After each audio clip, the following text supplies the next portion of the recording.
Maman a hurlé de dégager et de ne jamais revenir. Alors c'est ce que j'ai fait. Quelques semaines plus tard, papa m'a demandé pourquoi j'avais arrêté de payer le crédit de la maison. Ma réponse les a anéantis. Je m'appelle Sophie Durand. Et à 32 ans, je payais secrètement le crédit immobilier de mes parents, depuis 5 ans, jusqu'à ce que ma mère hurle ces mots qui résonnent encore dans ma tête. « Tu es une ingrate ». C'était la fin.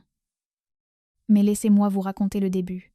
En réalité, je m'appelle Sarah, j'ai 29 ans, et je me tenais sous le porche d'un pavillon à Cergy-Pontoise, regardant la pluie transpercer mes sacs poubelles. C'était une averse typique de la banlieue parisienne en novembre, froide et implacable. J'ai baissé les yeux sur mon téléphone. Une notification de mon application bancaire brillait encore sur l'écran. Virement effectué. 2 650 €. J'avais payé mon loyer hier. Ce soir, j'étais SDF. Laissez un commentaire pour me dire d'où vous m'écoutez et quelle heure il est chez vous. J'aimerais savoir qui fait partie de notre communauté. Pour comprendre pourquoi je me tenais sous la pluie avec ma vie entassée dans des sacs plastiques, il faut comprendre le sous-sol. Pendant 3 ans, j'ai vécu dans le sous-sol aménagé de la maison de mes parents. Ça sentait la terre humide et la vieille moquette. J'étais chef de projet senior dans une grande entreprise tech à La Défense. Je gérais des budgets de plusieurs millions d'euros, dirigeais des équipes de 20 personnes et passais mes journées à éteindre des incendies pour des actionnaires qui exigeaient la perfection. Et chaque soir, je rentrais dans une pièce avec une minuscule fenêtre au ras du sol, qui donnait généralement sur le pneu boueux de la voiture de mon père. L'arrangement était simple. Du moins c'est ce que ma mère, Martine, me disait. Je payais 2 650 € par mois. Elle appelait ça le prix du marché. Elle disait que c'était important pour moi d'apprendre les responsabilités, de comprendre que le monde réel ne fait pas de cadeaux. J'ai accepté. Je virais l'argent le premier de chaque mois, comme une horloge suisse. J'achetais mes propres courses. Je payais ma propre fibre optique, parce que le Wi-Fi de la maison ne supportait pas mes appels vidéo. À l'étage, c'était différent. Mon frère Thomas vivait dans la grande chambre d'amis. Il avait 26 ans. Il ne payait pas de loyer. Il n'achetait pas de nourriture. Il était, comme mon père Philippe aimait le dire, en train de se chercher. Le voyage de découverte de soi de Thomas consistait principalement à dormir jusqu'à midi et à hurler sur son écran en jouant à des jeux vidéo jusqu'à 4 heures du matin. Je me souviens être monté un mardi pour prendre un café avant ma réunion de 6 heures du matin. Thomas était dans la cuisine, mangeant les brioches que j'avais achetées, un casque sur les oreilles. Il m'a regardé, a scruté mon tailleur et a ri. Il a dit que je ressemblais à un petit robot du capitalisme. Ma mère était là, lui versant du jus d'orange. Elle ne lui a pas dit de trouver un travail. Elle ne lui a pas demandé de loyer. Elle a juste souri et demandé s'il avait besoin d'autre chose. Je suis redescendue au sous-sol. J'ai ouvert mon ordinateur et j'ai commencé ma journée. Je n'ai pas dit un mot. Vous vous demandez peu. Être pourquoi je suis restée. Pourquoi une femme gagnant un salaire à 6 chiffres choisirait de vivre dans un sous-sol moisi et de payer près de 3 000 € par mois pour être traitée comme une locataire dans sa propre maison d'enfance. Ce n'était pas parce que j'aimais la maison. C'était à cause de ce que j'appelle maintenant la chaîne invisible du survivant. Quand on grandit en étant l'enfant qu'on ne félicite que lorsqu'il est utile, on commence à croire que notre utilité est notre seule monnaie d'échange. Je n'étais pas l'enfant roi, c'était Thomas. J'étais l'enfant fonctionnel. Celle qui réparait l'imprimante, celle qui remplissait les déclarations d'impôts, celle qui payait. J'avais été conditionnée à croire que l'amour était une transaction. Si j'arrêtais de payer, j'arrêtais de compter. Je pensais que ce virement était le prix d'entrée dans cette famille. Je pensais que si je payais assez, il finirait par me regarder comme il regardait Thomas. Mais j'avais tort. Je n'achetais pas de l'amour. Je payais juste une taxe sur ma propre existence. Et je ne réalisais pas que le prix allait augmenter. C'est tante Véronique qui a allumé la mèche. Elle est arrivée un samedi pluvieux, sortant de sa voiture de location avec une paire de bottes qui coûtait plus cher que toute ma garde-robe. Véronique était la sœur de ma mère. Mais elle était tout ce que Martine n'était pas. Vive, prospère et intolérante aux bêtises. Elle vivait à Lyon, dirigeait une entreprise de logistique et nous rendait visite exactement 1 fois tous les 3 ans. Je faisais du café dans la cuisine pendant que Thomas dormait encore. Ma mère s'agitait partout, essayant de faire en sorte que la maison ressemble moins à un navire en perdition. Véronique est entrée, m'a serré dans ses bras, puis a froncé les sourcils en regardant la porte du sous-sol. « Tu es toujours là dessous » a-t-elle demandé, sa voix portant cette assurance bourgeoise tranchante comme du verre. « Idéalement, c'est temporaire. » ai-je dit en lui tendant une tasse. « J'économise. Difficile d'économiser quand on paie un loyer au prix fort. » a-t-elle dit en regardant le salon, qui n'avait pas été repeint depuis l'époque de Jacques Chirac. « Combien Martine te facture-t-elle ces jours-ci » ?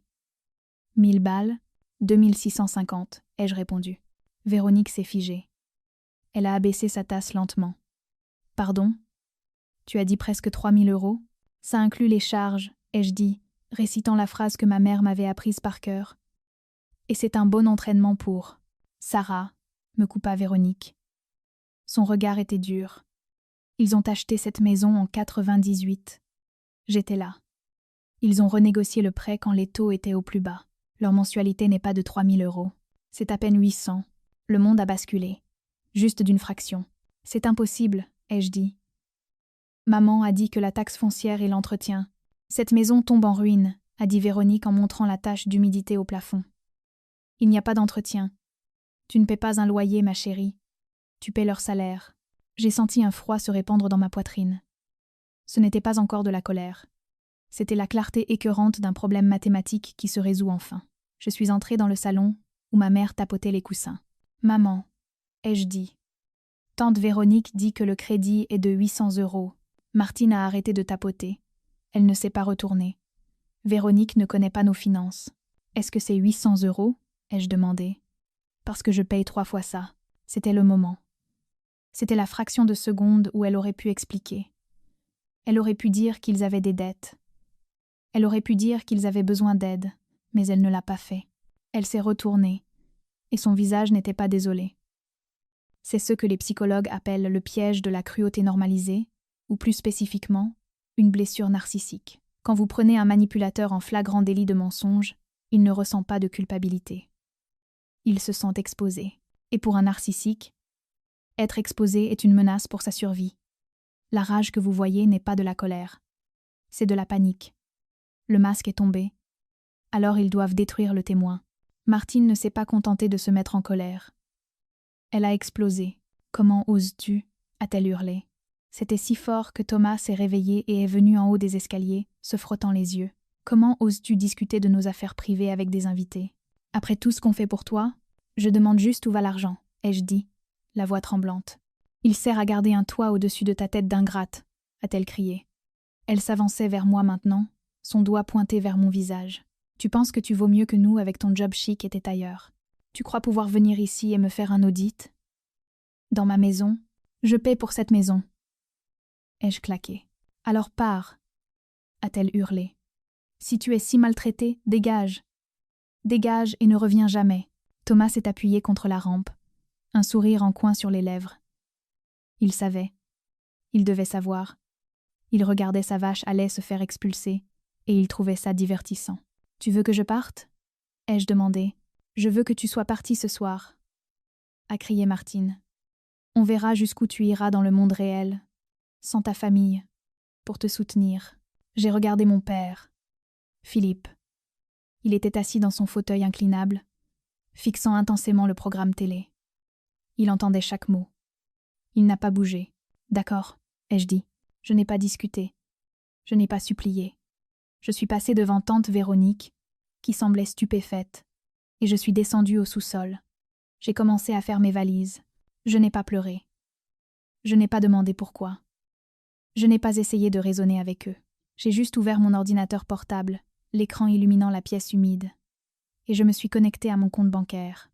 Mes doigts ont plané au-dessus du clavier une seconde, tremblant légèrement, non pas de peur, mais d'adrénaline. C'était le moment où j'ai cessé d'être une fille pour devenir une chef de projet exécutant un protocole de licenciement. D'abord, le virement permanent. Annulé. Ensuite, l'autorisation de prélèvement.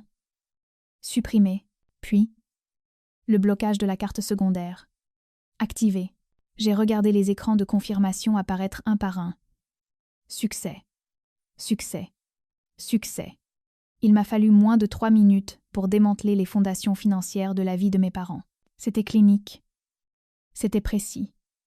C'était nécessaire. J'ai emballé mes vêtements dans des sacs poubelles parce que je n'avais pas assez de valises. J'ai pris mon ordinateur, mes chargeurs et la seule photo que j'avais de moi, étant de Véronique datant d'il y a 10 ans. J'ai laissé les rideaux que j'avais achetés. J'ai laissé l'espoir que cet endroit serait un jour un foyer. Quand je suis remontée, la maison était silencieuse. Mes parents s'étaient retirés dans leur chambre, se félicitant probablement de leur fermeté éducative. Thomas était parti, probablement en train de dépenser l'argent que je venais de couper. J'ai franchi la porte d'entrée et je suis sortie sous la pluie. J'ai appelé un Uber pour m'emmener dans un Airbnb au centre de Paris. C'était un appartement moderne, élégant, avec des baies vitrées du sol au plafond et une vue sur la tour Eiffel au loin. Il coûtait moins cher la nuit que ce que je payais à mes parents. Je me suis assise sur le canapé en cuir blanc, écoutant la pluie frapper la vitre. Je n'ai pas allumé la télé. Je n'ai pas fait défiler les réseaux sociaux. Je suis restée là, dans le silence, laissant la réalité me submerger. Pour la première fois de ma vie, j'étais libre de toute attache. Pas de crédit déguisé, pas de loyer, pas d'obligation de réparer l'imprimante, d'expliquer le Wi-Fi ou d'absorber les critiques de ma mère. J'ai vérifié la date sur mon téléphone. Nous étions le 28. Dans 3 jours, ce serait le 1er du mois. Dans 3 jours, le virement automatique sur lequel il comptait n'arriverait pas. J'ai imaginé la scène. Mon père vérifiant le compte, ma mère attendant la notification, la confusion, le déni, et puis la panique. Je ne me sentais pas coupable. C'était la partie surprenante. Je m'attendais à ce que la culpabilité m'écrase, mais ce ne fut pas le cas. Au lieu de cela, j'ai ressenti une étrange clarté froide. J'avais été la poule aux œufs d'or, pondant sur commande, reconnaissante pour sa cage. Maintenant, la cage était ouverte, et la poule était partie. Et sans la poule, tout ce qu'il leur restait, c'était un nid vide et une montagne de factures qu'ils ne pouvaient pas payer. J'ai éteint mon téléphone. Je ne voulais pas entendre l'explosion quand elle arriverait. Je voulais la regarder de loin, en sécurité derrière mon mur de silence. La pluie continuait de tomber, lavant la saleté du sous-sol, lavant la fille qui pensait pouvoir acheter sa place dans le cœur de sa famille. Elle était partie. Et à sa place, se tenait quelqu'un de nouveau. Quelqu'un qui savait exactement ce qu'elle valait et qui n'allait plus jamais offrir de réduction. Je n'ai répondu à aucun SMS. Je n'ai retourné aucun appel. Je suis restée assise dans mon Airbnb, regardant les notifications s'empiler sur mon écran verrouillé comme des débris après une tempête. D'abord, c'était la confusion. Mon père, Philippe, a envoyé un SMS le 2 du mois. « Eh ma puce, je crois qu'il y a un bug avec la banque. Le virement n'est pas passé. Dis-moi quand tu auras réglé ça. » Le 4, c'était de l'agacement. « Sarah, c'est irresponsable. On a des factures à payer. » Le 7, c'était la panique. « Maman pète les plombs. Réponds au téléphone. » Je les regardais sombrer depuis la sécurité de ma forteresse numérique. Mais je ne faisais pas que regarder. Vous voyez, quand vous passez une décennie à gérer des cycles de projets complexes, vous apprenez que chaque catastrophe laisse une trace écrite. Si mes parents étaient vraiment à découvert de 3 000 € par mois sur un prêt des années 90, les maths devaient bien exister quelque part. J'ai commencé par le site du service de la publicité foncière. Ce sont des documents publics, accessibles à toute personne. J'ai sorti l'historique de la taxe foncière, puis j'ai sorti l'historique de l'acte de propriété. Il était là. Un accord de renégociation de prêt, daté d'il y a 3 ans. J'ai fixé le PDF, clignant des yeux face à la lumière bleue de mon ordinateur. Ils avaient renégocié quand les taux étaient historiquement bas. J'ai passé les chiffres dans un simulateur d'amortissement. Basé sur le capital restant dû et le taux indiqué sur le document, leur mensualité n'était pas de près de 3 000 €. Elle était de 842,15 €. Je me suis adossée, l'air quittant mes poumons dans un sifflement sec. Pendant 3 ans, je leur avais envoyé 2 650 €. Le crédit leur coûtait moins d'un tiers de cette somme. Cela signifiait que chaque mois, il y avait un surplus de près de 2 000 €, 24 000 € par an. 72 000 € depuis la renégociation. Où était passé l'argent? Mes parents n'étaient pas flambeurs. Ils ne conduisaient pas de voiture neuve. Ils ne partaient pas en vacances. La maison tombait en ruine. Le toit fuyait. La moquette était usée jusqu'à la corde. Alors où était l'argent? Je me suis souvenu de quelque chose. Il y a des années, j'avais configuré la banque en ligne de mon père parce qu'il ne faisait pas confiance au cloud. J'avais créé l'identifiant, j'avais créé le mot de passe, et connaissant mon père, Il ne l'avait pas changé depuis 2010 à 9. Je me suis connectée. Le mot de passe fonctionnait. J'ai navigué vers l'historique des transactions. J'ai filtré les virements sortants. Et c'était là. Une rivière d'argent s'écoulant aussi vite que je la versais. Mais ça n'allait pas aux factures d'électricité. Ça n'allait pas aux réparations. Ça allait sur Lydia et PayPal. Virement vers Tomasz 98. 500 €. Virement vers Tomasz 98. 800 €. Virement vers Tomasz 98. 1200 €. Les libellés étaient vides, ou parfois juste absurdes, un emoji pizza, un emoji voiture. J'ai cliqué plus profondément. J'ai tracé les comptes connectés.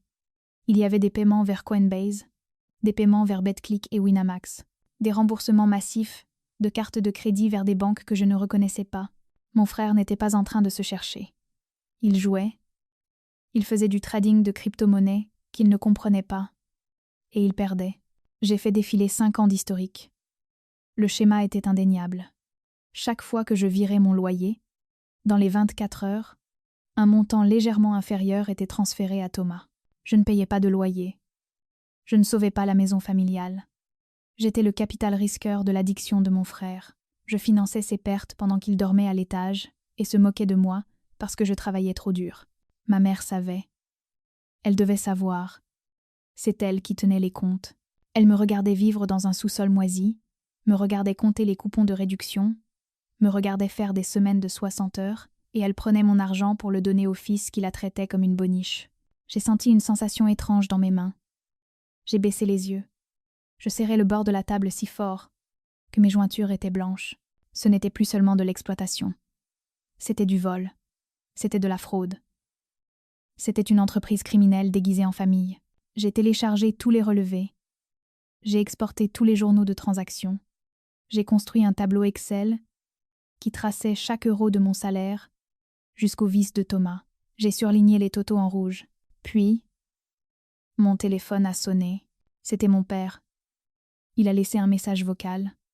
Sa voix tremblait. « Sarah, s'il te plaît, la banque appelle. On n'a pas l'argent. On va perdre la maison. Tu dois nous aider. » Je l'ai écouté 2 fois. Il avait l'air terrifié. Et pour la première fois, j'ai réalisé quelque chose de vraiment pathétique.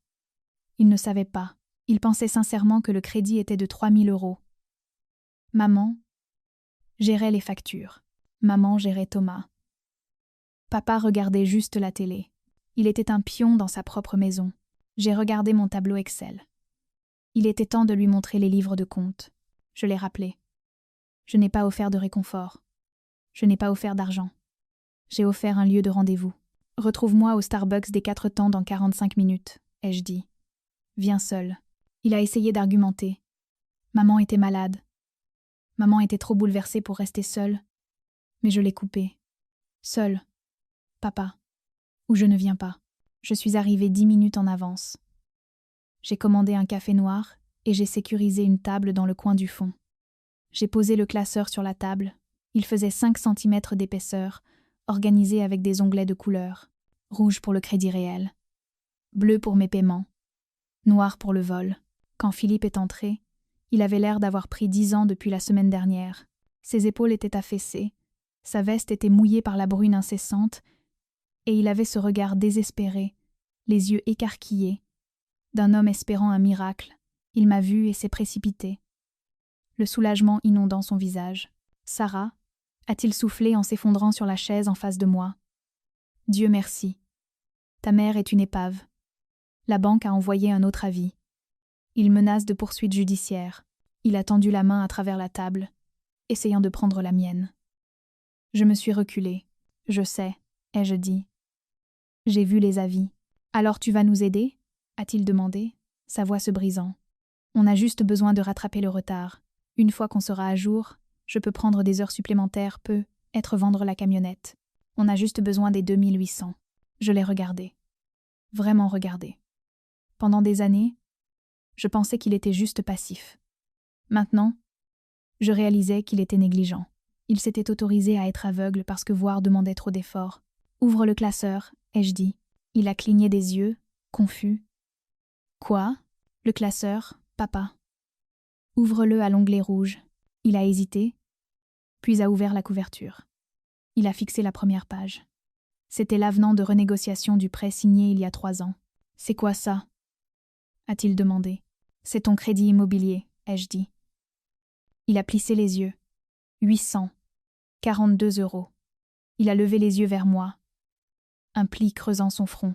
« Ce n'est pas possible. Martine dit que c'est près de 3000 avec le taux variable et les taxes. » Martine a menti, ai-je dit. Le taux est fixe.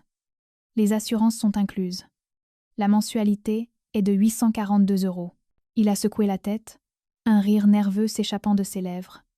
Non, c'est impossible. Pourquoi est-ce qu'elle? Où irait le reste de l'argent? Passe à l'onglet noir. Ai-je dit. Il a tourné les pages. Il a vu les relevés bancaires. Il a vu les lignes surlignées. Les virements vers mon compte courant, suivis immédiatement par des virements vers Thomas 98. Lydia, ai-je dit.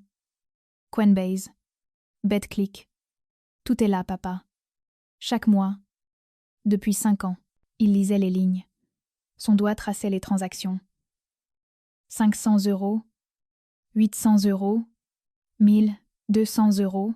Il s'est arrêté sur un remboursement de carte de crédit de 4000 € daté de Noël dernier. Thomas, a-t-il chuchoté. Maman a détourné mon loyer pour Thomas, ai-je dit. Elle paie ses dettes de jeu. Elle finance son trading de crypto. Elle le maintient à flot pendant qu'il vit dans votre chambre d'amis gratuitement. Philippe est devenu livide. Il avait l'air sur le point de vomir. Elle m'a dit qu'il s'en sortait bien. Elle a dit qu'il faisait du consulting. Il est chômeur, papa.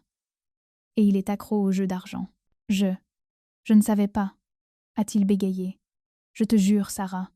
Je la laissais gérer les factures. Je sais que tu ne savais pas, ai-je dit. Parce que tu as choisi de ne pas regarder. Il s'est affaissé sur sa chaise, toute combativité le quittant. La réalisation le frappait par vagues.